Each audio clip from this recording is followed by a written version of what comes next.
시청자 여러분 안녕하십니까? 오늘의 프레스룸 먼저 큐시트로 만나보겠습니다. 안철수 국민의당 대표가 드디어 대권 도전을 선언했습니다. 출렁이는 대선판 살펴봅니다. 이재명 민주당 후보가 써올린 추가 재난지원금 100만 원 이슈 논란입니다. 잠시 뒤에 알아보겠습니다. 어제 저녁에 열린 국민의힘 주자들의 마지막 대선 경선 토론. 비판, 딴지, 그러다 사과까지 병 주고 약도 준 어제 토론의 모습 살펴봅니다. 이 외에도 일상 회복을 앞둔 주말 헬로윈 파티에 어마어마하게 몰린 사람들, 또 여교사 화장실에 몰카를 설치한 교장 선생님 얘기도 같이 준비했습니다.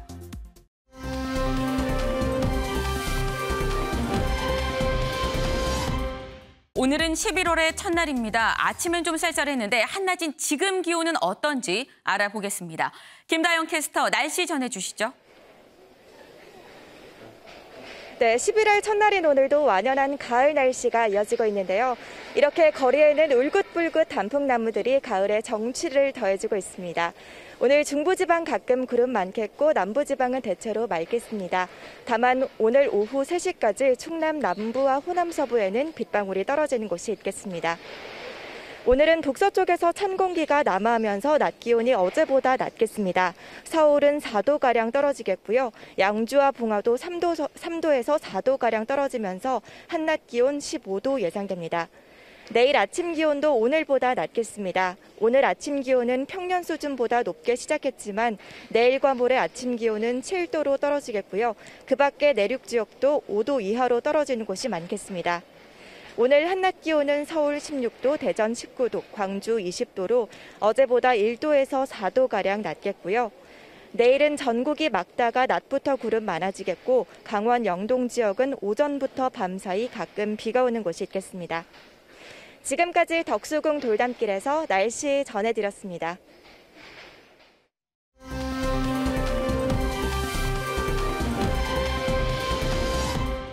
일상 회복 첫발. 네, 오늘부터 이 일상 회복으로 다시 돌아갑니다. 본격적인 위드 코로나가 시작이 되는데 그런데 어제와 그제 이 헬로윈을 맞아서 주말에 정말 거리에 어마어마한 인파가 쏟아져 나왔다라고 하는데요. 먼저 리포트 보고 얘기 이어가 보도록 하겠습니다. 헬로윈 데이를 맞은 서울 홍대거리. 말을 타고 도로를 누비는가 하면 영화에서나 볼 법한 복장의 시민들이 골목골목에 가득합니다. 기분도 낼 겸 그렇게 해서 나왔습니다. 되도록이면 사람이 없는 곳에 모이려고 하고 있습니다. 헬로윈이자 위드 코로나 하루 전이었던 어제. 단계적 일상 회복 기대에 시민뿐 아니라 상인들 역시 들뜬 마음을 감출 수 없습니다. 아주 기대하는 바가 크고 있습니다. 매출 많이 영향이 있었고요. 또 이제부터는 또 전에 못한 거 많이 커버하려고. 하지만 연일 신규 확진자 수가 2,000명이 넘는 등 불안한 상황 속에서 긴장의 끈을 놓을 수 없는 방역 당국은 일제히 단속에 나섰습니다. 단속에 소리치며 항의하는 업주는 물론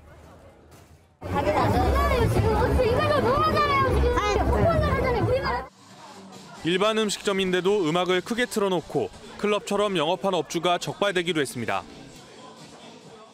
저희가 이제 춤추는 가게는 아니에요. 아닌데 누가 들어도 밖에서 보면은 지금 엄청 그 춤추는 음악들과 신나는 음악을 좀 틀어놓으셨잖아요. 합동 단속 결과 출입자 명부를 부실하게 관리하거나 춤추기 금지를 위반한 음식점 등 7곳이 적발됐습니다.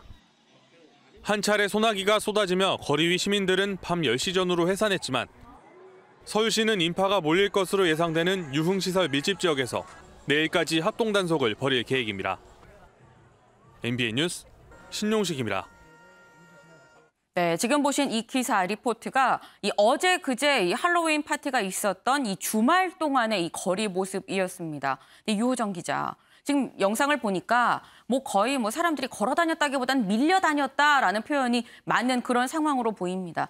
여기서 걱정되는 게 결국 확산 우려 아니겠어요? 네, 그렇습니다. 이태원과 강남, 홍대 등에는 정말 많은 인파가 쏟아졌습니다. 이태원에서만 사흘간 약 17만 명이 몰렸다고 하는데요.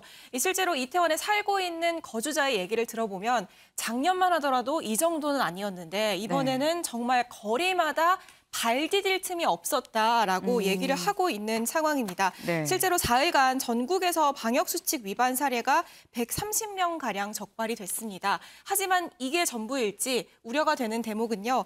실제로 사람들, 옆 사람을 쳐다보기도 어려울 정도로 인파가 많은 상황인데 과연 이 많은 사람들을 정말 방역수칙 위반을 다 하나하나 관리했었겠느냐라는 네. 우려가 지금 나오고 있는 상황이고요. 이 때문에 작년에 이제 이태원 클럽발 집단 감염 사례를 우려하는 사람들도 있습니다. 네. 제가 프레스룸에서 이 전문가 얘기를 직접 들어봤는데요. 우려의 목소리 함께 들어보시죠. 뿐만 아니라 마스크 쓰기도 제대로 안 되고 음주로 인해서 사람들의 위생수칙 준수가 상당히 흐트러진 상황이기 때문에 이 인파가 모인 것은 우리 작년에 이태원 클럽발로 나온 대규모 집단 발생하고 거의 비슷한 규모인데 올해는 예방접종률은 높아지고 있지만 실제 사람들의 방역이 많이 해이해진 부분들이 있고 델타 바이러스에 의해서 감염성은 더 높아졌기 때문에 예방접종률만 믿고 확진자 수를 통제하지 않는다면 통제 가능하지 않은 범위까지 확진자가 늘어날 가능성이 높죠. 네, 작년보다 백신 접종률은 높아졌지만 훨씬 위험 요소가 많아졌다라는 건데요. 이렇게 인파가 몰린 곳들 바로 주점 근처입니다. 네. 그러니까 그만큼 많은 사람들이 마스크를 벗고 술을 마시거나 사람들과 얘기를 했을 가능성이 높은 상황이고요. 네. 실제로 저희 취재진이 이 이태원 거리를 취재해 본 결과 마스크를 벗고 담배를 피거나 옆 사람과 이야기를 하거나 노래를 부르는 등의 모습을 어렵지 않게 발견할 수 있었습니다. 게다가 조금 뒤면은 날씨가 추워지는 겨울철이잖아요. 이 경우에는 이제 면역력이 약해지기 때문에 지금 접종률이 아무리 높아도 돌파 감염 사례가 있는 이상 이 지금의 확산세가 더 커질 수 있는 상황이다. 이렇게 우려를 하고 있습니다. 네. 지금 확산 우려가 더 커지고 있다라고 얘기를 했습니다만 어쨌거나 이제 오늘부터는 위드 코로나가 단계적으로 지금 시행이 됐습니다. 오늘부터 달라지는 점 뭐가 있습니까, 유호정 기자? 네, 사적 모임 인원 기준이 달라집니다. 이 수도권은 10명, 비수도권에서는 12명까지 모일 수 있고요. 기본적으로 접종자, 미접종자 구분 없이 10명, 12명까지 모일 수 있는데요. 네. 마스크를 쓰지 않을 수밖에 없는 이 식당과 카페에서는 미접종자는 최대 4명까지만 가능한 상황입니다. 이 외에 오늘부터 이제 오늘 오전 5시, 오늘 새벽 5시부터죠. 대부분의 다중이용시설이 24시간 영업이 가능해집니다. 많은 자영업자들이 반기는 소식인데요. 다만 유흥시설에서는 12시까지만 운영이 제한이 되는 상황입니다. 여기에 이제 방역 패스가 도입이 되는데요. 방역 패스라 하면은 다중이용시설에서는 접종 증명서 혹은 음성 확인서를 제출해야만 출입이 가능하다라는 얘기입니다. 네. 이 때문에 입장할 때는 반드시 완료 증명서나 접종 음성 확인서를 제출을 해야지 이런 시설들을 이용할 수 있다는 점 기억하셔야겠습니다. 네, 지금 유호정 기자가 얘기한 것 중에 이 부분이 좀 궁금합니다. 지금 음성 확인서를 제출을 하거나 뭐 증명서를 제출을 해야 된다 그러는데 이걸 두고도 사실 굉장히 논란이 좀 많더라고요. 네, 그렇습니다. 예를 들면 헬스장 이용권을 이미 끊어놨다 하면 미접종자라 하더라도 마스크를 쓰거나 방역 수칙을 지키면 이용하는 데 문제가 없었거든요. 그런데 이용권은 이미 끊어뒀는데 네. 미접종자일 경우 앞으로 헬스장에 가려면 사흘에 한 번씩 음성 확인서, PCR 검사를 받아야 하는 상황인 겁니다. 아, 사흘에 한 번씩 계속 코로나 검사를 받아야 된다는 네, 거예요? 그렇습니다. 이 음성 확인서의 기한이 48시간이기 때문인데요. 네. 이 때문에 이제 일부 이용객들은 이 기한을 미뤄달라거나 취소해달라라는 이런 항의 전화를 많이 받고 있는 상황이라고 하고요. 네. 이 목욕탕 같은 경우에는 이제 나이 드신 분 같은 경우에는 스마트폰 이용이 많지 않기 때문에 이런 접종증명서 이용이 쉽지 않을 걸로 우려를 하고 있는데요. 이 때문에 손님들과 실랑이 할 것이 벌써부터 걱정된다라는 업주들의 목소리가 이어 나오고 있는 상황입니다. 네, 차재원 교수님. 네. 아니, 지금 얘기를 들어보면 뭐 사실 이 코로나 상황에선 어떻게 해도 말이 나올 수밖에 없는 상황이긴 합니다. 뭐 계속 이 통제 상태로 가게 되면 우리 말려 죽일 셈이냐라는 얘기가 나올 수밖에 없는 거고 그렇다고 또 풀어주기에는 이거 또 확산되면 어떡하냐라고 얘기가 나올 수 있는 건데 지금 이런 방역 패스, 뭐 증명서 이런 얘기를 좀 들어보게 되면 이거 정부가 참 고심이 크겠다 싶어요. 그렇습니다. 바로 말씀하신 것처럼 그런 측면 때문에 위드 코로나가 시작되면서 상당한 기대감을 갖고 있습니다만 그럼에도 불안과 초조를 느낄 수밖에 없는 네. 상황이라는 것이죠. 지금 사실 이 코로나 확산세가 좀 심상치 않거든요. 지난 주말 같은 경우만 하더라도 2,000명대가 넘었다고 그래요. 네. 그 지금 최근 일주일간 지금 코로나 이 감염자 수의 이 증가 폭이 34.7%나 된다고 그래요. 그렇다고 한다면 사실 이 위드 코로나 1단계 들어가기도 전에 우리 스스로가 심리적 무장 해제 상태가 아닐까라는 우려가 나올 수밖에 없다는 것이죠. 앞서 뭐 말씀하셨지만 앞으로도 날씨가 더 쌀쌀해지기 때문에 아무래도 면역력도 떨어지고 실내 모임도 많아질 수밖에 없잖아요. 그럼 네. 밀접 접촉이 더 높아질 확률이 높기 때문에 이럴 경우에는 상당히 돌파 감염의 우려도 사실 높다는 것이죠. 지금 돌파 감염이 한 35%까지 된다고 그러는데 그거보다 더 높아질 가능성이 있다. 네. 그렇다고 한다면 우리 스스로가 상당히 나름대로 조심을 할 필요가 있지 않나. 지금 위드 코로나로 인해서 나름대로 행정의 규제는 상당히 완화가 됐지만 이럴수록 개인의 자율성과 책임성이 상당히 높아질 수밖에 없다. 그렇다고 한다면 개인의 그 방역 수칙, 손 씻기 잘하고 마스크 쓰기 이런 부분들 더 철저히 할 필요가 있다. 아울러서 정부 당국에서도 그 부스트 샷이라고 그러죠. 제3차 접종. 네. 뭐 지금 어르신들 같은 경우는 올해 초에 맞았기 때문에 벌써 상당한 세월이 흘렀잖아요. 네. 한 8개월이 넘었다고 할 경우에는 아무래도 또 지금 이 방어율이 떨어질 수밖에 없기 때문에 저는 이 지금 3차 부스트 샷 이것도 좀 서둘 필요가 있다는 생각이 듭니다. 네, 지금 이 차재원 교수님께서는 이 저마다 개인의 어떤 방역 수칙을 좀 잘 지키고 부스터샷도 좀 빨리 맞아야 되는 거 아니냐라는 이런 말씀을 주셨습니다. 근데 사실 어떻게 해도 논란이 일 수밖에 없습니다만 정부가 뭐 강화된 거리두기를 한 것도 그리고 이번에 위드 코로나를 택하게 된 것도 다 어떤 고육지책으로 이 짠해서 이 마지막 선택을 하게 된 거라고 생각이 되는데 지금 이 교수님 말씀처럼 이 영업 제한 시간이 풀렸다라고 해서 뭐 거리두기가 뭐 완화가 됐다고 해서 막 만나고 다니라는 거 아닙니다. 이 꼭 필요할 때 개인별 방역 수칙 잘 준수하면서 일상으로 복귀하는 게 상당히 좀 중요하다라는 말씀 드리면서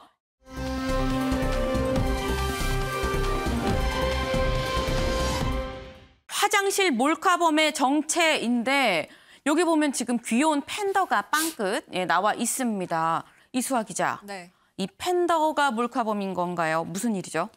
네, 아마 학부모라면 정말 가슴이 철렁할 만한 소식이 아니었나 싶은데요. 네. 지난달 27일에 경기 안양시의 한 초등학교 화장실에서 이 소형 몰래카메라가 발견됐습니다. 네. 아까 앵커께서도 언급한 저 팬더가 사각 화장실 상자에 그려져 있는 무늬예요.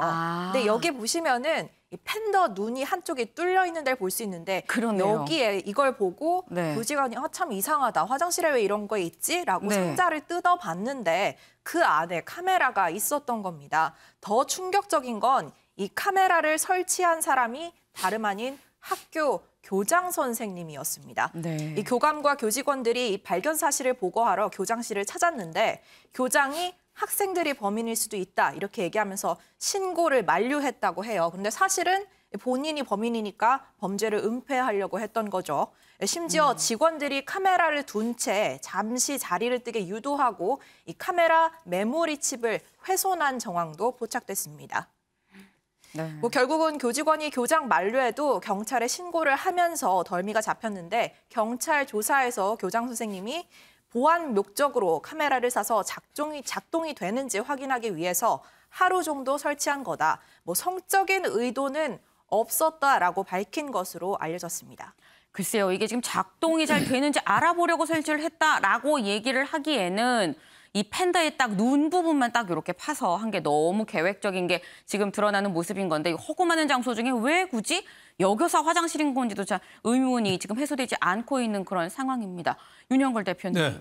아니 지금 보니까 뭐 신상을 공개하라고 이 교장 선생님이 누구냐 신상 공개하라는 국민청원까지 이렇게 올라왔던데 이 공분이 어마어마한 것 같아요. 특히 이 교장 선생님이 이랬다는 게 더 충격입니다. 그렇죠. 교장 선생님이 학교 내에 몰래 카메라를 1년에 2번씩 점검을 해가지고 점검해야 되는 사람인 건데. 총 책임자예요. 네. 근데 그런 분이 몰래 카메라를 설치했다는 게 굉장히 큰 거죠. 네. 젊은 학생들이 볼 때는 세상에 믿을 사람 누가 있느냐. 교장 선생님이 그러니까. 그런 말 나올 법해요. 은행 강도를 당했는데 범인을 잡고 보니까 은행장이라는 얘기죠. 아하, 네? 그걸 네, 믿을 수 그러네요. 있겠어요? 네. 도둑을 잡고 보니까 집주인이라고 똑같은 거예요. 네. 그러니까 교장 선생님이 했다는 게 우리한테는 굉장히 큰 충격이 아니냐 네. 뭐 이런 생각이 들어요. 그래서 그 현직 교단에서 네.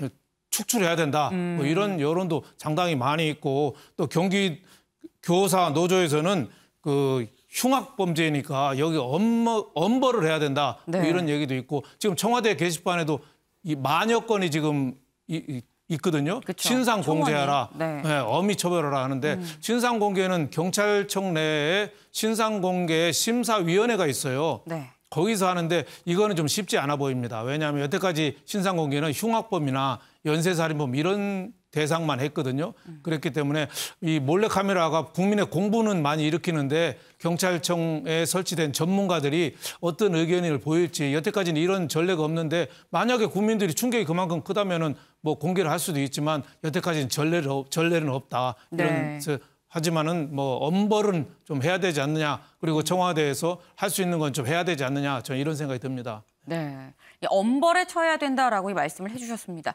사실 저희가 한뉴스 코너에서 이런 뉴스 없어서 좀 안 다뤘으면 하는 마음이 정말 굴뚝입니다. 좀 좋은 미담만 전해드릴 수 있는 한뉴스 코너가 될 수 있는 사회가 됐으면 얼마나 좋겠나 하는 생각을 해봅니다.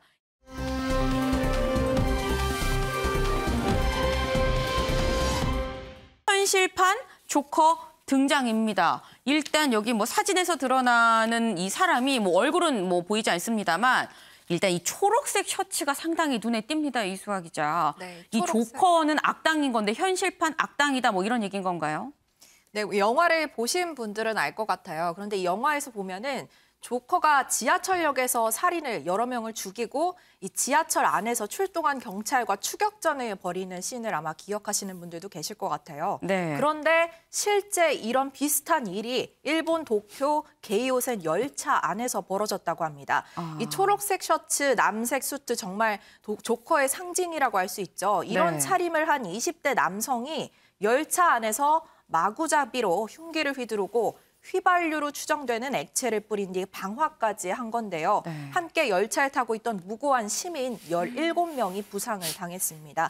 이 남성은 범행 뒤에도 정말 태연하게 이 좌석에 앉아서 담배까지 피우는 여유를 부리기도 했는데요. 네. 이 당시 상황이 담긴 SNS를 지금 보고 계신데 보면은 공포에 질린 승객들이 소리를 지르면서 뭐 지하철 유리창을 넘어 대피하는 모습도 있고요.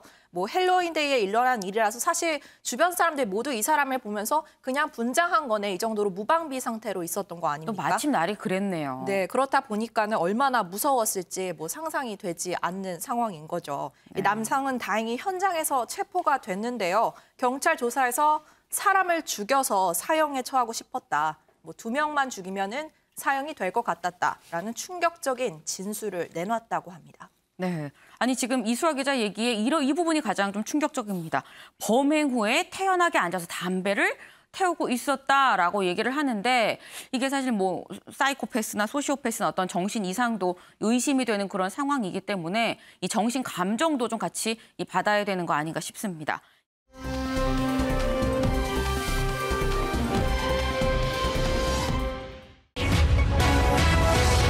안철수 출마 선언 복잡해진 야권의 대선 전략입니다.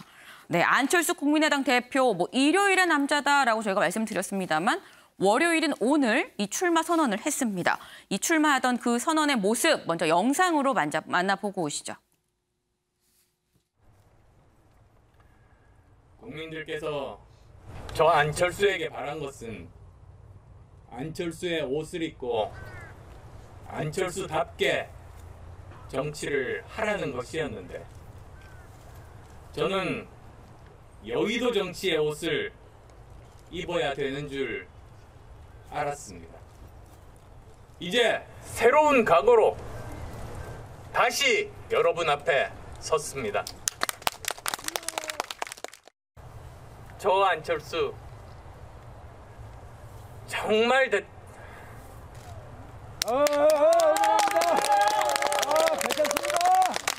정말 대한민국을 되살리고 싶습니다.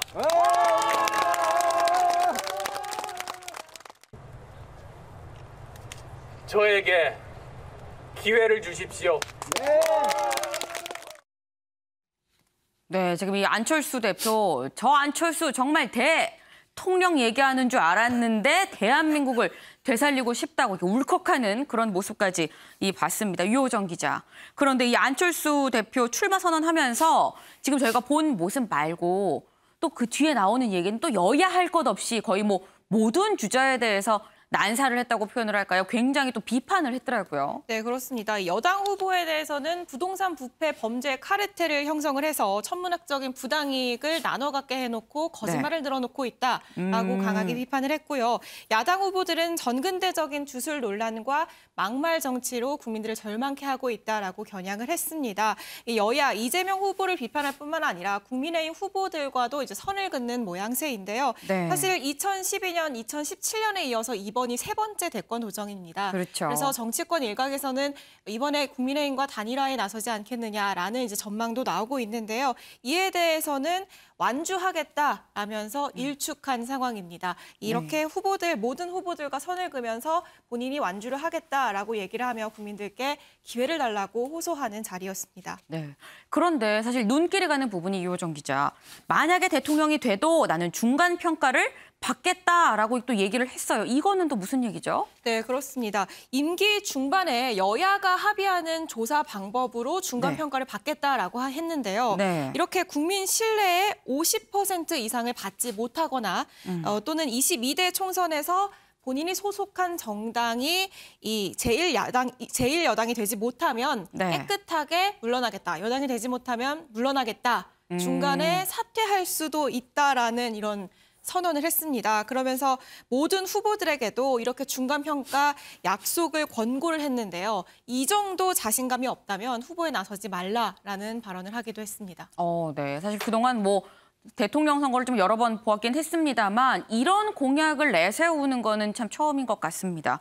그런데 이수아 기자, 사실 안철수 대표 경우는 지난 서울시장 선거에서 저는 서울시장 선거 나온 만큼 대선 안 나가겠습니다.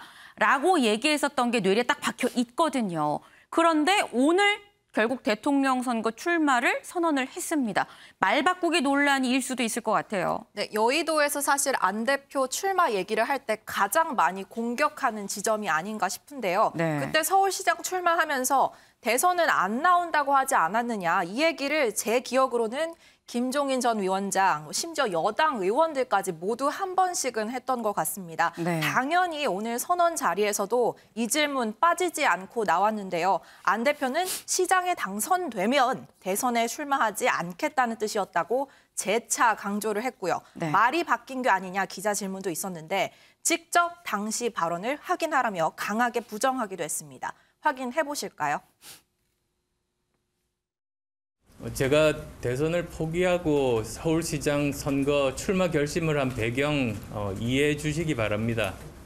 저는 서울시장에 당선되면 대선에 출마하지 않았다고 말씀드렸습니다.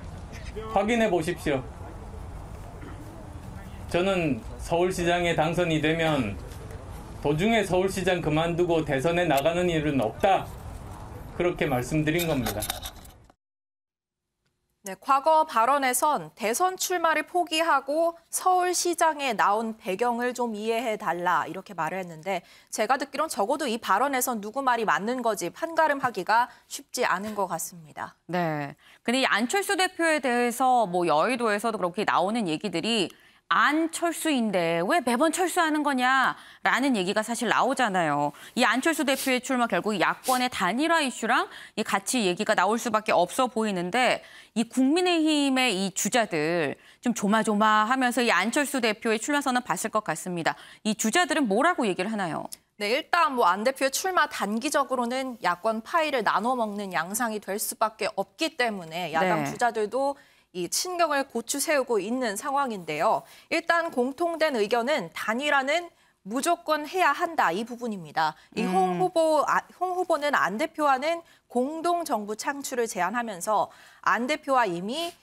후보 단일화에 대한 동의가 있었다는 취지로 밝혔고 유 후보 또한 이 안 대표와 애증 관계는 있지만 단일화 꼭 하겠다 의지를 강조했는데요. 후보들 발언 직접 듣고 오시죠. 안철수 대표하고는 가치 동맹을 해야 한다. 합당 주장한다는 것은 난센스라고 봅니다. 안 대표하고는 그간 유대관계를 좀 맺어왔습니다. 개인적으로 지난 9월 초인가 만났을 때는 이번에는 분리돼서 대선 출마하는 일이 없었으면 좋겠다 동의를 했습니다. 저는 안철수 대표를 존중합니다. 대한민국의 중도적 가치를 가장 상징하는 분이 그분입니다. 저는 안 대표 잘합니다. 저하고 뭐 여러 가지 애정 관계가 있습니다만은 저는 뭐 그런 개인적인 다 떠나서 정권 교체를 위해서 우리 단일화하자. 저는 꼭 그렇게 할 겁니다. 그냥 안 대표가 따로 나와가지고 몇 %라도 가지고 가버리면 내년 본선이 제가 보기에는 승부가 굉장히 박빙일 것 같거든요. 그런 선거에서 중간에 제3지대의 후보를 단일화 노력도 안 하고 그대로 두고 선거를 치른다는 거는 매우 어리석은 짓이라고 생각합니다. 네, 홍준표 후보, 유승민 후보 발언 듣고 오셨는데요. 음성으로는 확인하지 못했지만 이 원희룡 후보 역시 어렵더라도 단일화는 해야 한다면서 이 단일화를 하지 않으면 안 대표가 따로 출마하면서 야권에서 2명의 대선 후보가 경쟁하는 4년 전 대선의 재현이 될 것이라고 말하기도 했습니다.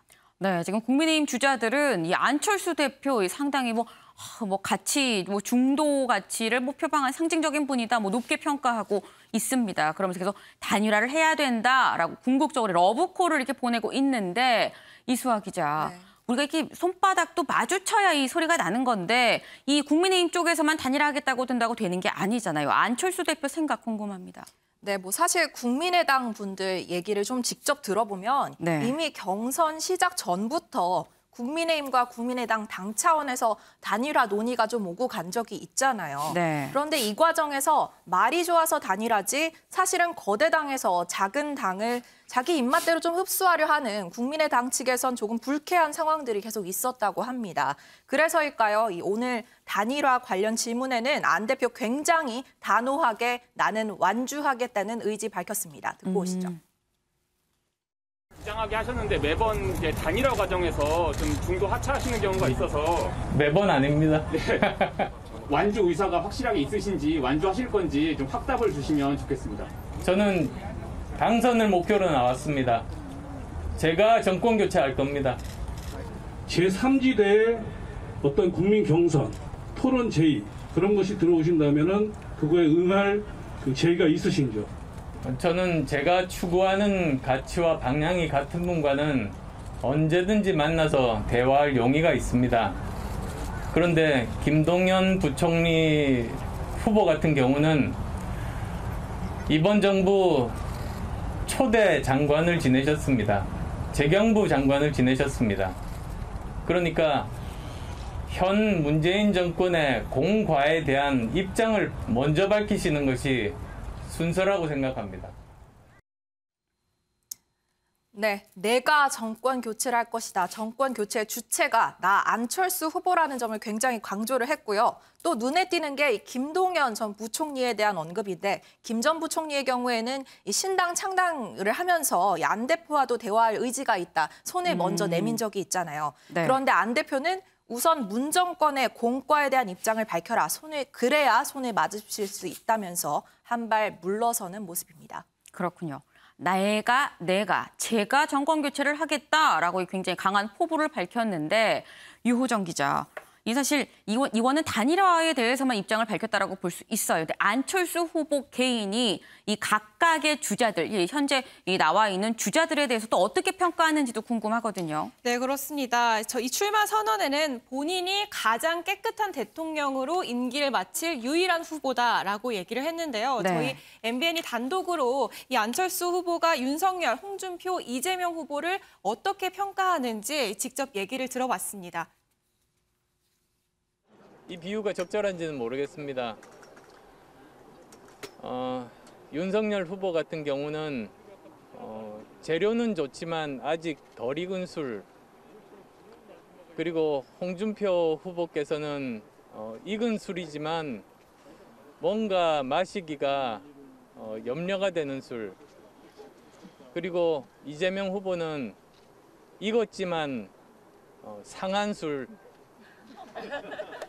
그리고 저 같은 경우는 잘 익었지만 아직은 향기가 조금 부족한, 그래서 국민의 여론이 저는 향기라고 생각합니다.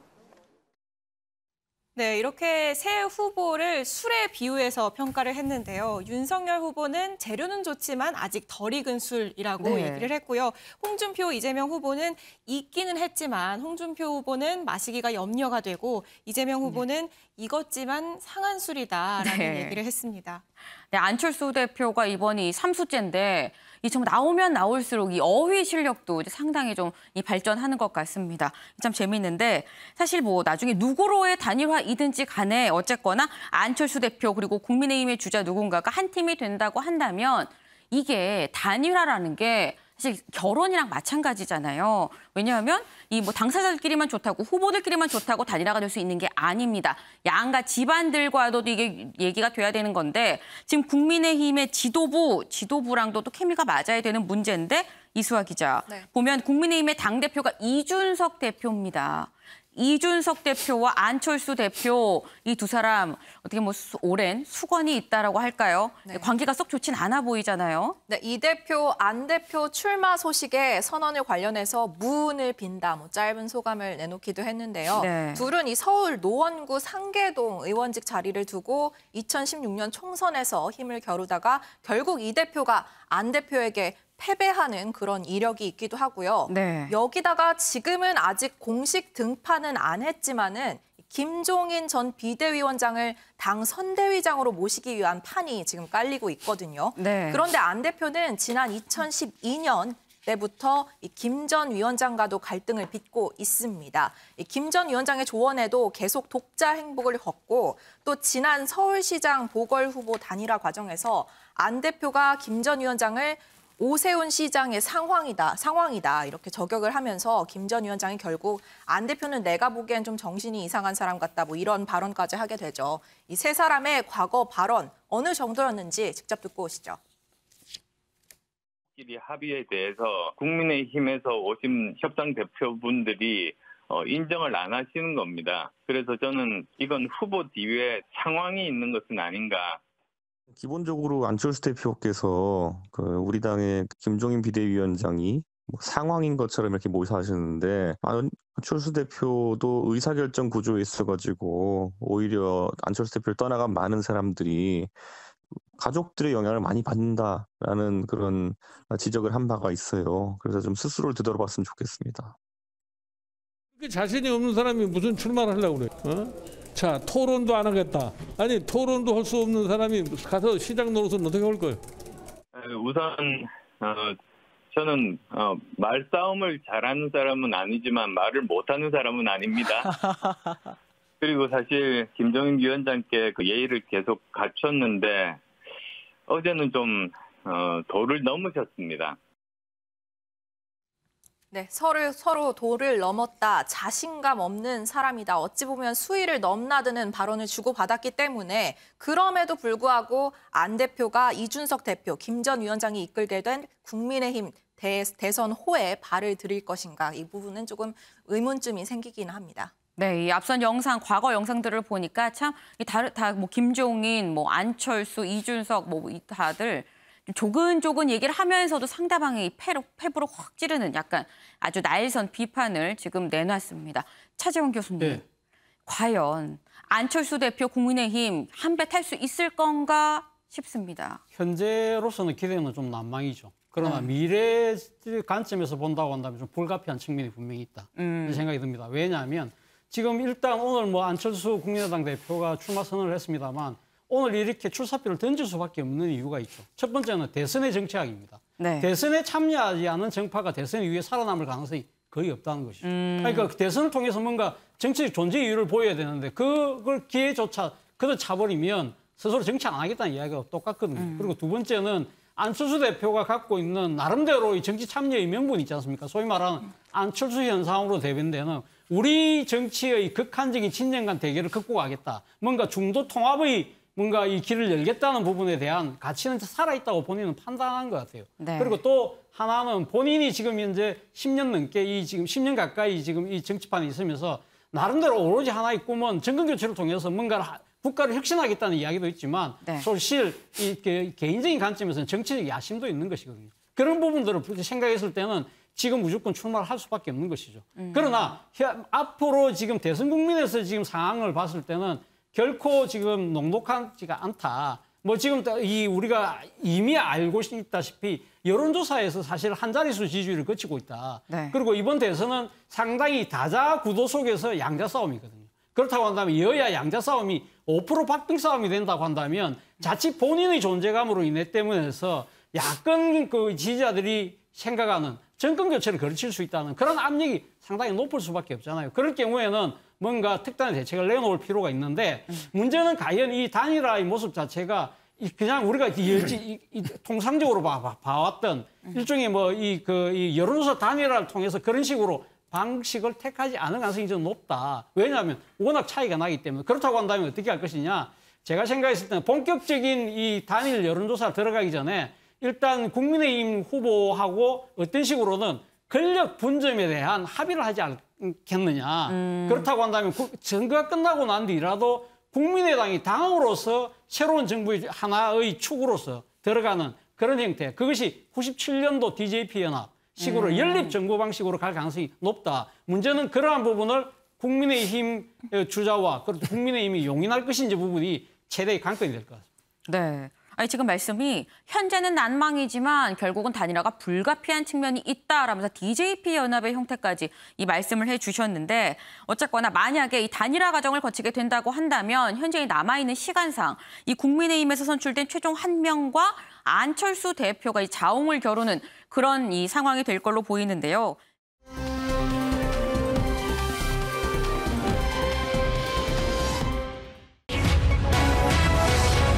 야토론회 대장정 마무리, 막판 신경전은 계속.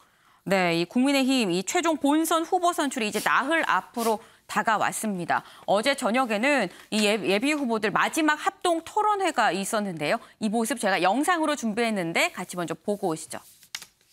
언짢겠지만 398이라는 후보란 그 이야기 들어보셨죠?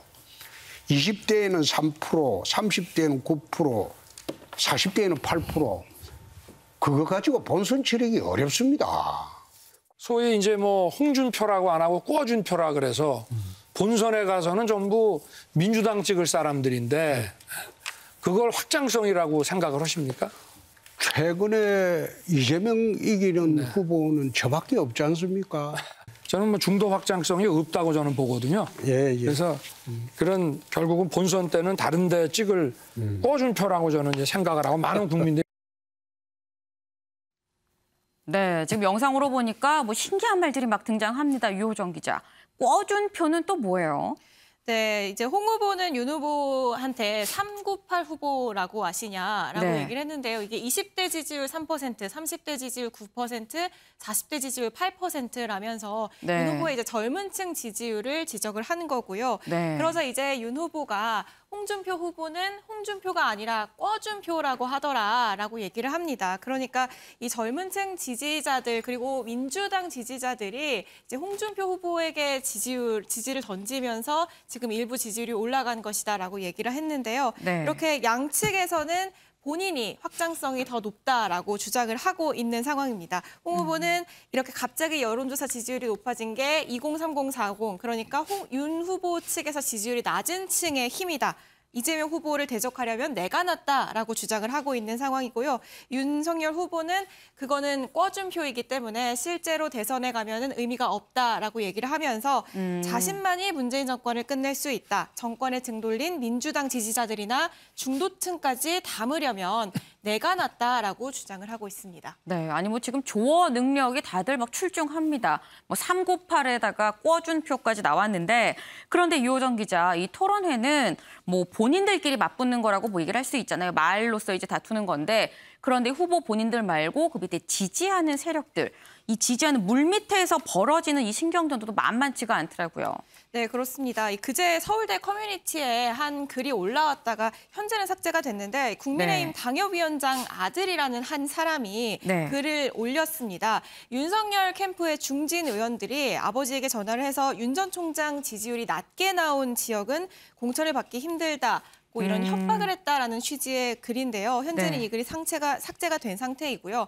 그런데 이제 홍 후보가 이걸 이제 문제를 삼기 시작했습니다. 해괴망측한 지시라면서 사실이라면 정계 퇴출시켜야 한다라고 주장을 하는데요. 네. 윤계편 측은 전혀 터무니없는 얘기다라고 일축을 했고요. 권성동 의원은 익명의 허위 사실을 바탕으로 명예훼손을 하고 이런 식으로 경선에 개입을 하는 건 선거법 위반이다. 법적 조치를 취하겠다라면서 강하게 반발하고 있는 상황입니다. 네, 윤영걸 대표님.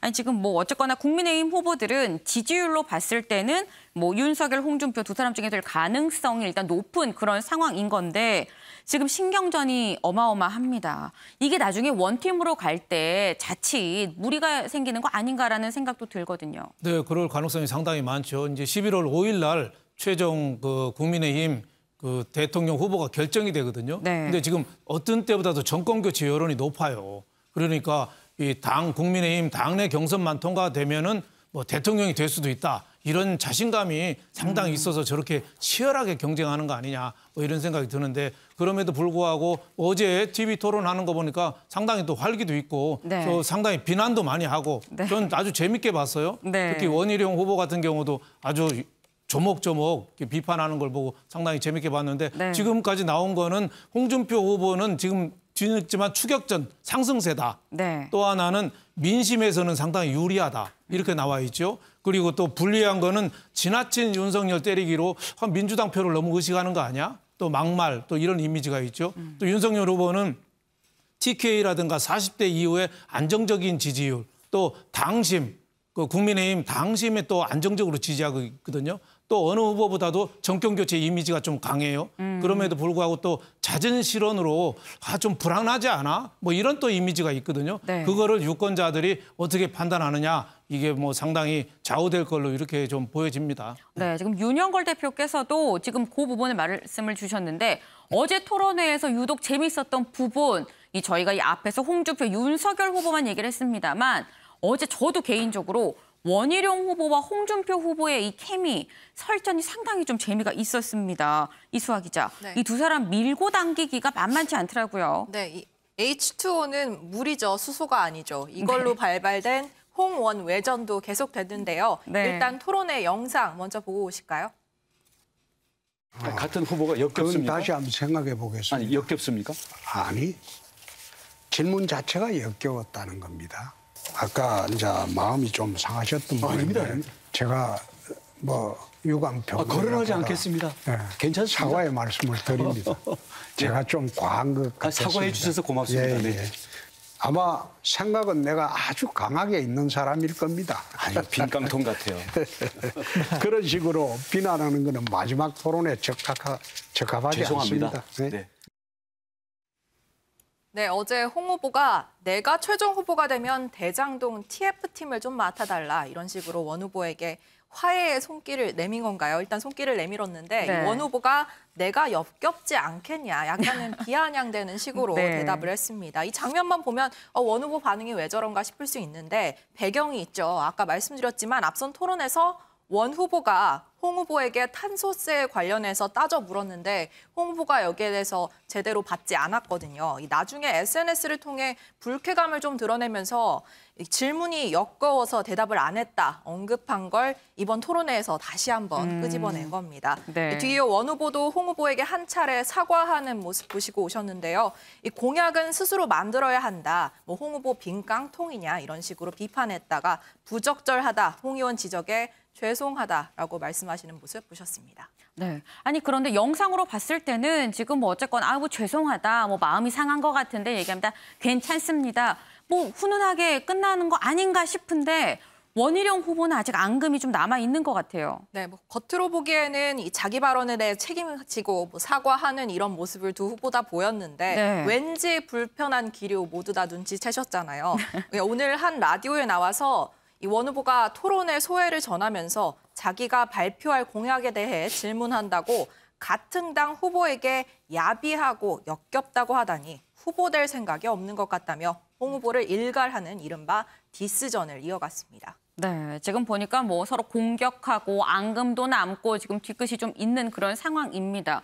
이게 약간 진흙탕 싸움으로 가다 보니까 결국 이 정홍원 선관위원장이 제발 품위를 좀 지켜주십시오. 절제된 모습을 보여주십시오라고 이 공개적으로 좀 요청을 하기까지에 이르렀는데 근데 후보들 간의 진흙탕도 진흙탕인데 보니까 이수아 기자, 이 박 전 대통령, 그러니까 그 밑에 지지하는 세력들로 볼 수가 있겠죠.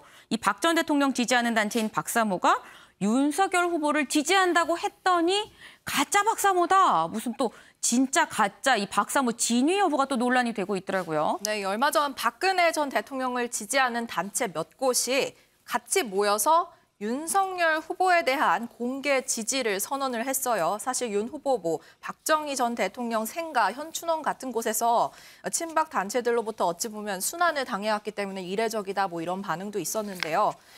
윤 후보 지지 선언을 했고 같은 자리에서 홍준표, 유승민 후보가 각각 박 전 대통령을 강제 출당시키고 유 후보는 탄핵의 주범이라고 언급을 하면서 사퇴를 요구하기도 했습니다. 네. 여기에 대해서 정광용 중앙 박사모 회장이 이 박사모 회장단이라는 자들은 정체불명의 사람들이다. 유사 짝퉁 박사모가 한 지지 선언이라고 주장을 하면서 법적 조치까지 언급을 했습니다. 네. 사퇴 저격을 당한 홍 후보 측에서도 한마디 거들었는데 대체 윤 측이 얼마나 다급했으면 이런 가짜 박사모까지 만든 거냐고 비판했습니다. 네, 지금 보니까 뭐 진실 공방으로 지금 번지고 있는 것 같은데 이수아 기자, 진실이 뭔지 직접 취재해봤죠? 네, 저희가 직접 이 박사모 회장단이라고 부리는 이 지지 선언에 참가했던 단체 중 한 분인 이 근혜사랑 회장님께 관련 입장을 여쭈었는데요. 직접 듣고 오시죠. 네, 이 CG로 한번 소개를 해드려야 될 것 같은데요. 어차피 경선이 끝나면 원팀으로 한 후보를 밀어야 할 텐데 싸워서 뭐하나. 다만 홍 후보나 유 후보의 사퇴 언급까지 한 것은 조금 멀리 간 것이라고 생각한다. 다만 정통성을 따지자면 우리가 그 박사모 쪽보다 더 먼저 시작했으니 정통성은 우리한테 있다. 라면서 윤 후보를 지지하게 된 배경이나 이런 반박 입장을 밝혔고요. 네. 다만 유홍 후보에 대한 사퇴 요구 부분은 좀 한 발 물러서는 모습 보였다는 점 다시 한번 말씀드립니다. 네, 아니 지금 얘기를 들어보니까 뭐 정광용 박사모 회장이랑 저희가 사실 정광용 회장과도 연락을 취해보려고 했습니다만 끝내 연락이 닿지 않아서 그 소식을 전해드릴 수는 없었습니다만 지금 지지 선언을 한 그 친박 단체의 회장이랑 얘기를 해보니까 결국 우린 다 하나 아닙니까? 라는 이런 얘기를 지금 하고 있습니다. 근데 이런 가운데 지금 홍준표 후보도 어제 이 기자회견을 통해서 내가 당대표 때 이 박근혜 전 대통령 출당 조치한 거에 대해서 사과한다. 그리고 내가 대통령이 되면 가장 먼저 좀 사면을 하겠다라고 좀 박심을 호소하는 이런 모습을 보이고 있는데요. 차재원 교수님. 네. 이 지난 총선 때 사실 박근혜 전 대통령이 옥중에서 다 같이 화합하십시오. 분열하면 안 됩니다라고 옥중 편지를 썼습니다만 사실 뭐 큰 효과를 보지는 못했어요. 그런데 지금 보니까 너도 나도 약간 박심에 호소하는 건가라는 이런 생각이 드는 상황입니다. 이게 뭐 국민의힘 내부의 어떤 보수 쪽의 박심 파워가 상당히 아직까지 좀 건재하다라고 볼 수 있는 건가요? 일단 뭐 지금 이번 원샷 경선이지 않습니까? 여기 네. 지금 당심이 차지하는 비율이 50%입니다. 그렇기 때문에 그 50% 중에 상당수를 기존의 당원들, 그중에서 특히 이 박근혜 전 대통령을 지지했던 박사모 위주의 당원들도 꽤 있다고 아마 지금 홍준표 후보나 윤석열 후보, 그러니까 또 뭐 유승민 후보까지 전부 다 이 당원들의 표심을 무시할 수가 없는 것이죠. 그렇기 때문에 사실은 지금 윤석열 후보 같은 경우 본인이 서울중앙지검장 때 그리고 그 이전에 특검 시절에 사실 박근혜 대통령 구속을 반대했다는 이야기로 이야기를 했고 그리고 또 정치적 사면까지 이야기를 하지 않았습니까? 그렇기 때문에 홍준표 후보 입장에서도 이걸 결코 그냥 건너뛸 수는 없는 것이죠. 그렇기 때문에 이야기를 할 수밖에 없는 상황이기 때문에 지금 아무래도 근데 문제는 박사모라는 단체가 이렇게 합의적인 이 점을 가지고 특정 후보를 지지하겠다는 부분까지는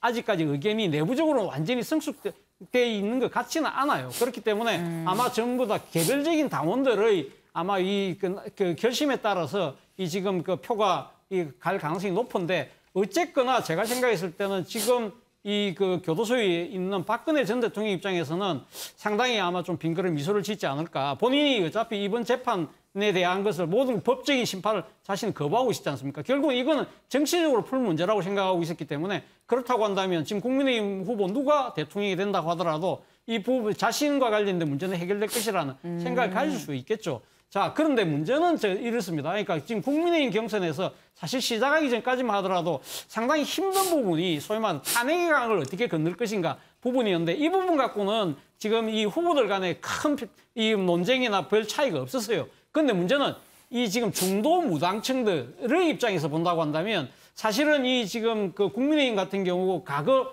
탄핵의 그러니까 어떻게 사건의 발단을 만들었던 정파이기 때문에 거기에 대한 일종의 보수의 혁신 차원에서의 탄핵 문제 그리고 박근혜 전 대통령 문제에 대한 새로운 모습을 아마 기대하고 있을지 몰라요. 그런데 누구나 다 지금 박근혜 전 대통령과 박사모의 그런 이 파워에 대해서 다들 이렇게 신경을 쓰는 그런 모양새를 보면서 아 이게 진짜 우리가 바랬던 국민의힘의 보수 혁신의 모습이 맞을까라는 생각을 할 수 있다는 것이죠. 그런 부분들이 향후 본선 갔을 때 과연 어떻게 작용할 것인가. 이 대목은 모든 후보들이 한 번쯤은 생각을 해봐야 될 대목이 아닐까 생각이 듭니다. 네, 지금 계속 박심의 호소를 하는 게 본선 가서는 또 어떻게 할 수 있을 것인가 생각을 해봐야 된다라고 또 이 말씀을 주셨습니다. 근데 유호정 기자, 보니까 윤석열 후보가 좀 다른 얘기일 수 있습니다만 윤석열 후보가 예능에 등장을 했더라고요. 정치인들이 선거 때 예능에 등장하는 건 뭐 거의 필살기다라고 볼 수가 있는데 윤석열 후보 어떤 필살기를 썼습니까? 네, 이 예능 프로그램에서 밸런스 게임,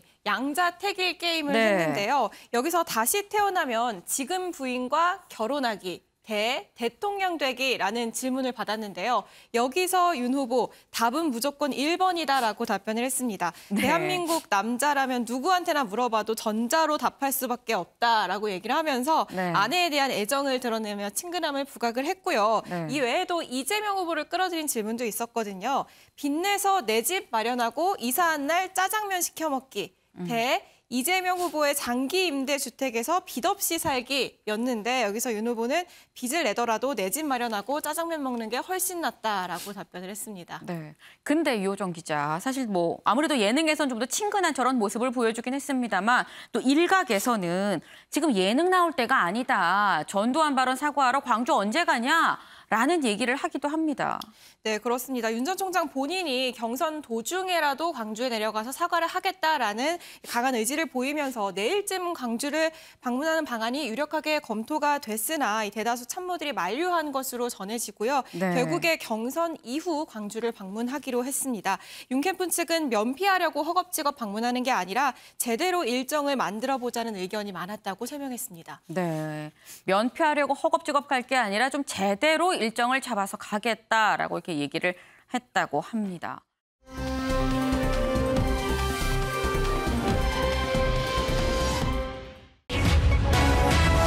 이재명 표 재난지원금 쏟아진 포퓰리즘 비판입니다. 민주당 이재명 후보 재난지원금을 1인당 100만 원씩은 줘야 된다라고 이렇게 얘기를 해서 지금 논란이 되고 있습니다. 유호정 기자. 지금 여당의 대선 후보가 사실 이렇게 얘기를 할 때는 어느 정도 이 내부에서 좀 조율이 거친 거 아닌가, 실현 가능성이 좀 있는 것 같다라는 생각이 드는데 어떻습니까? 네, 실제로 당 차원에서 공식적으로 논의된 제안은 아니다라는 입장입니다. 사실 정부가 지난달 약 한 90%에게 줬죠. 1인당 25만 원을 줬는데 한 달 만에 전 국민을 대상으로 다시 줘야 된다라는 주장이 나온 거거든요. 사실 이재명 후보의 이 주장이 갑자기 나온 건 아니고요. 지난달 말부터 계속 관련된 이 논의가 나왔습니다. 하지만 당 입장에서는 지금 위드 코로나가 시작이 되면서 사실상 자영업자분들의 피해가 좀 줄어들 것으로 기대가 되는 상황이잖아요.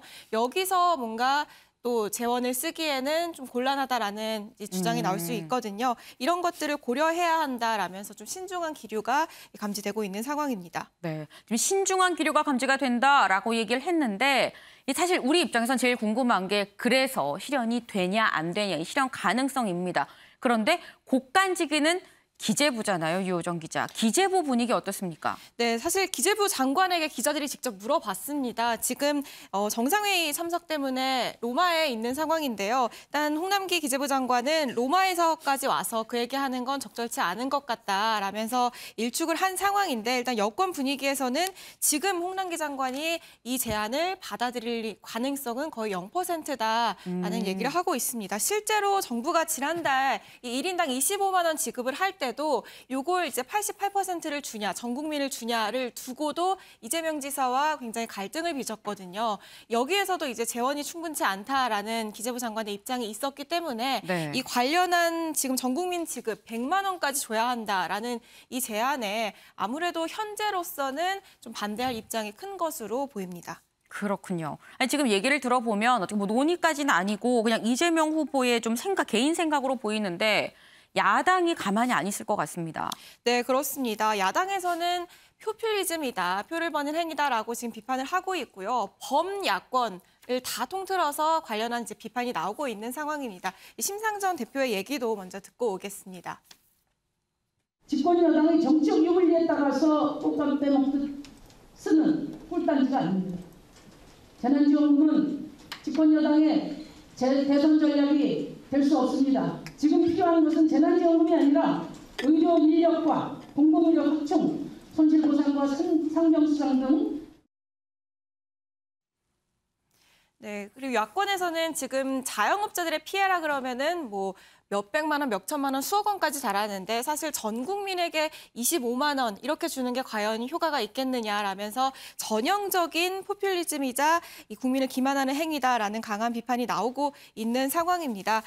계속 앵커께서도 말씀을 하셨지만 이 이재명 캠프에서는 뭐 당장 주자는 게 아니라 이 얼마나 줄지 또 언제 줄지 어떻게 줄지에 대해서는 이 당과 정부와 이제 협의가 이루어져야 된다라고 얘기를 하는 상황이고요. 그럼에도 불구하고 이제 홍남기 부총리를 포함해서 반대 입장이 강할 것으로 지금 점쳐지고 있는 상황이기 때문에 오늘 이제 이재명 캠프 측에서도 관련해서 거듭 의견을 강조를 했거든요. 이 얘기도 함께 들어보겠습니다. 재난지원금과 관련해서는 경기도지사 시절에도 88% 밖에 있는 분들을 위해서도 재난지원금 100% 지급하기 위한 지방자치단체의 장으로서 그런 결단을 내렸고 경기도가 시행하지 않았습니까? 네. 이제 민주당의 대선 후보가 되다 보니까 일관된 본인의 재난지원금 전체가 지급돼야 된다라고 하는 일관된 의견을 대선 후보로서 아마 표출하신 것이다 이렇게 생각이 됩니다. 정치 지도자들은 위기를 극복하기 위해서 곳간을 여는 사람들 아니겠습니까? 곳간을 지키는 사람과 곳간을 여는 사람 둘 중에 한 사람은 선이고 한 사람은 악이다 이렇게 평가할 수는 없고요. 곳간을 지키는 사람을 설득하고 그리고 국민들의 판단에 어떤 영향을 미칠 것인지 그게 중요하다 이렇게 생각이 되고요. 네, 지금 어쨌거나 지금까지 나온 얘기를 좀 종합을 해보면 이재명 후보가 이 논의가 안 된 상태에서 자신의 어떤 개인 생각을 좀 던졌다라고 볼 수가 있어 보입니다. 윤영걸 대표님. 네. 사실 논의가 안 된 상태에서 이 이슈를 이렇게 먼저 던진 이유 어떻게 보면 기재부 입장에서 폭탄 발언이라고 생각을 할 수도 있거든요. 근데 이렇게 논의 전에 이슈를 던진 이유가 있을까요?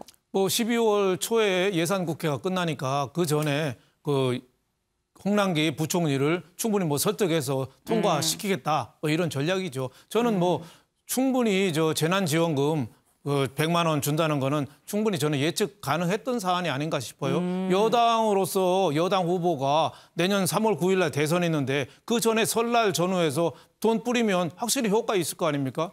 이재명 지사가 경기도 전 지사가 네. 하면서 재난지원금 갖고 굉장히 재미를 봤잖아요. 지난번에도 재난지원금 받은 사람이 그렇게 야당에선 주장을 했었죠. 그렇죠. 88%인데 못 받는 사람 경기도민은 다 줬는데 그것 때문인지 하여튼 경기도 지지율이 굉장히 올라갔거든요. 그리고 또 지금 더불어민주당 후보로 선정이 됐는데도 불구하고 컨벤션 효과가 지금 별로 얻지를 못하고 있어요. 거기다가 지금 국민의힘에서도 내일 한 3일 후면은 또 후보가 선정되니까 이 어수선한 시기에 내가 하면은 이렇게 잘해줄 수 있어. 이런 거 각인 효과 이거를 극대화하기 위해서 지금부터 계속 뭐 얘기를 하는 거 아닌가 뭐 이런 생각이 드는데 국가 부채가 지금 1,000조가 넘거든요. 네. 네, 그리고 정말 어려운 중소상인들, 자영업자들 이런 분들한테 좀 더 많은 혜택이 돌아가도록 해야지 전 국민한테 50만 원, 100만 원 나눠준다고 해야 무슨 효과가 있냔 말이에요. 그래서 저는 좀 선별 지원이 바람직하다. 저는 이렇게 생각합니다. 네, 이 선별 지원이 바람직하다라는 윤영걸 대표님의 이 의견이었습니다. 네, 그런데 이수아 기자, 지금 보니까 이재명 후보가 재난지원금 말고 또 다른 비판을 받고 있더라고요. 로봇을 학대했다라는 이런 논란인 건데 이런 논란 받기가 쉽지 않아 보이는데 로봇을 학대했다고요? 네, 로봇이 학대를 당하는 그런 이제 꼬리표까지 붙기 시작했는데요. 이 로봇 전시회에서 이 후보가 집어던지듯이 로봇을 넘어뜨렸다. 그래서 로봇을 학대했다. 뭐 이런 비판이 나오고 있는 거예요. 여기에 대해서 이 후보가 직접 좀 해명을 했는데 이 실험 자체가 로봇이 자세를 복원할 수 있는지 그 복원 능력을 테스트하는 자리였기 때문에 여기에서 내가 과격하다 이런 식으로 공격하는 거는 스테이크를 먹었더니 식당서 칼을 휘둘렀다 뭐 이렇게 비판하는 거랑 다르지 않다라고 맞받아쳤습니다. 또 이 조폭 연루설은요. 뭐 국정감사 김용판 국민의힘 의원 질의 뒤에 계속해서 이 후보를 괴롭히고 있는 것 같은데요. 이 이재명 시장이 성남 조폭 국제 마피아와 연루됐다는 의혹이죠. 관련해서 이 조직원이 이 국제 마피아 조직원이 세운 회사 매장에 이 후보가 방문했던 것을 두고 지적이 나왔는데 이에 대해서도 이 지사는 이 외식을 하려고 우연히 아내와 들린 이 식당 건물 지하에 그 매장이 있었던 거다. 내가 뭐 의도를 갖고 찾아간 게 아니다. 이런 취지로 해명을 했습니다. 네, 차재원 교수님. 네. 지금 보면 이재명 후보가 어쨌거나 지금 본선 후보 한 명으로 확정이 된 이후에도 계속 좀 이런저런 얘기, 뭐 논란이 있습니다. 하지만 여기에 대해서 어쨌거나 원팀으로 지금 선대위를 구성하면서 좀 잘 잘 대응을 한다고 할까요? 좀 잘 굴러가고 있는 것 같은데 차재원 교수님께서 보시기에는 이재명 후보 앞으로 논란 앞으로 계속될 것이다 혹은 또 줄어들 것이다 어떻게 좀 전망을 하셔요? 일단 뭐 본인이 지금 본격적인 선대위 출범을 통해서 아마 국면 전환을 시도하려고 할 겁니다. 그걸 통해서 소위 말하는 이 원팀을 통한 화학적 시너지 효과 이런 걸 아마 깨하려고 하겠죠. 그걸 위해서 일단은 뭐 정치적인 포용, 일단 과거 탈당한 사람들도 다 받아들이겠다. 그리고 또 정치적 양보를 하는 거죠. 자신의 반대편에 섰던 서른 홍영표 의원을 공동선대위원장으로 내세운다든지 이러한 부분들은 상당히 아마 잘 하는 것 같아요. 그런데 문제는 관건은 제가 봤을 때 두 가지예요. 첫 번째는 이 대장동업과 관련된 문제, 이 부분에 대한 걸 어떻게 돌파할 것이냐의 문제고 또 하나는 지금 이낙연 전 대표가 내셨던 신복지 이걸 갖다가 본인의 이거 기본 정책 시리즈하고 어떻게 잘 이렇게 믹스를 할 것이냐가 저는 관건이 아닐까 생각이 듭니다. 네, 지금 차재원 교수님은 원팀이 화학적으로 좀 잘 결합이 돼야지 앞으로도 좀 논란 없이 잘 굴러갈 수 있을 것 같다라는 이런 말씀을 지금 주셨습니다.